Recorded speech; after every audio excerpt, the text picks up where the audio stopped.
بسم اللہ الرحمن الرحیم۔ السلام علیکم ورحمۃ اللہ وبرکاتہ۔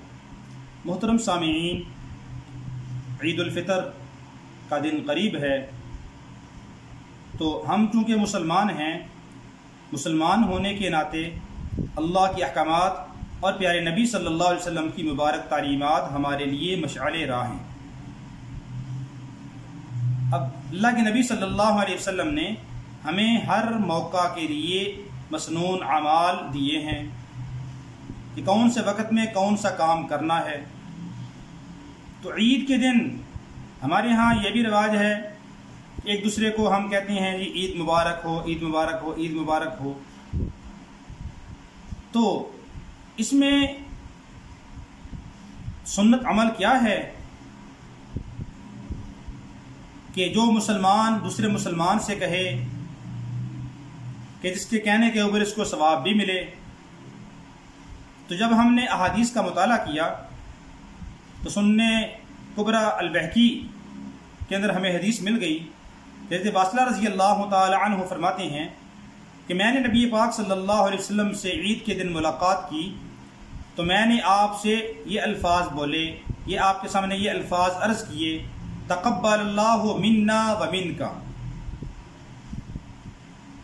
تو نبی پاک صلی اللہ علیہ وسلم نے فرمایا نعم نعم، ہاں ہاں، کیوں نہیں کیوں نہیں، تقبل اللہ منا و منکا۔ اس کا مطلب کیا ہے؟ تقبل اللہ منا، کہ اللہ ہم سے قبول فرما لے، و منکا، اور تمہاری طرف سے بھی قبول کر لے۔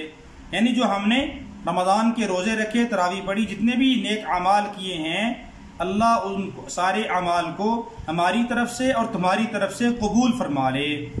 یعنی یہ خوشی کا دن ہے، تو خوشی کے دن ایک دوسرے کو یہ دعا دینی چاہیے کہ تقبل اللہ منا و منکا۔ تو ہمیں بھی ایک دوسرے کو بجائے اس کے کہ ہم عید مبارک کہیں، اس کے بجائے ہم یہ دوسرے کو الفاظ بولیں تقبل اللہ منا و منکا۔ تو ان الفاظ کے اندر دوسرے کے لیے دعائیہ کلمات بھی ہیں اور سنت کے اوپر عمل بھی ہے، اور ایک سنت کے اوپر عمل کرنے کے اوپر 100 شہیدوں کا ثواب ہے کہ من تمسک عند فساد امتی فلہ اجر 100 شہید، او کما قال علیہ السلام، کہ جو فتنے فساد کے زمانے میں نبی پاک صلی اللہ علیہ وسلم نے فرمایا جو فتنے فساد کے زمانے میں میری سنت کے ساتھ چمٹ جائے گا، میری سنت کو لازم پکڑے گا، تو فلہ اجر 100 شہید، اس کے لیے 100 شہیدوں کا ثواب ہے۔ تو اس لیے ہمیں سنت کو رواج دینا چاہیے اور سنت کے اوپر عمل کرنے کی کوشش کرنی چاہیے۔ تو ہم یہ الفاظ یاد کرنے کوئی مشکل نہیں ہے، 3 الفاظ ہیں صرف، تقبل اللہ منا و منکا۔ تو یہ آسان سے الفاظ ہیں، تو یہ سنت کے اوپر عمل بھی ہو جائے گا اور اگلے دوسرے مسلمان بھائی کے لیے دعا بھی ہو جائے گی، اور دوسرا بھی آپ کے لیے یہی دعا کر دے گا۔